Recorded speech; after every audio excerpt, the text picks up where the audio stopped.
Hello বন্ধুরা, আসলে কি শফিক কি ভিডিও করা ছেড়ে দিয়েছে? সে কি আর সোশ্যাল মিডিয়ায় আসবে না? ঘটনা কি সত্য?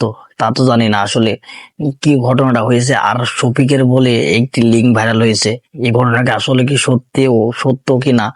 চলুন বন্ধুরা, আমরা দেখে আসি, তার মুখ থেকে কিছু কথা শুনে আসি, তারপরে বিস্তারিত কথা বলবো।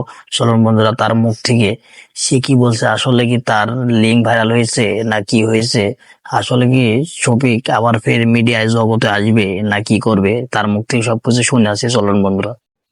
হ্যালো বন্ধুরা, কেমন আছেন সবাই? আশা করি অনেক ভালো আছেন।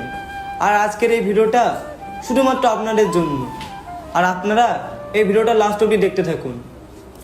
তো কিছুদিন আগে আমার একটা ভিডিও পোস্ট হয়েছে, হালকা একটু খারাপ ভিডিও। তো ওই ভিডিওটার জন্য অনেকে আমাকে নিয়ে আবল টাবল কথা বলছেন, আপনাদের মনে যা আসে তাই নিয়ে আমাকে ভিডিও করছেন। তারপর অনেকে বলছেন যে শফিক ভাইরাল হওয়ার জন্য এই ভিডিওটা পোস্ট করেছে। তো আপনারা কি দেখেছেন? আমার এই শফিকের কথা শুনে মনে হচ্ছে আসলে শফিকের কোনো দোষ নেই। আমি কিসে দিয়ে কি হয়েছে শফিকও ঠিক মতন ক্লিয়ার করছে না। যাই হোক, বিস্তারিত তার মুখ থেকে আরো বিস্তারিত শুনি কি হয়েছে কি না। চলুন বন্ধুরা। তো পড়লে গেলাম টিভিতে, আমার এখানে একটা ভিডিও আপলোড হয়েছে। তো আমি স্বপ্নেও ভাবিনি যেরকম ভিডিও পড়লে টিভিতে আপলোড হবে।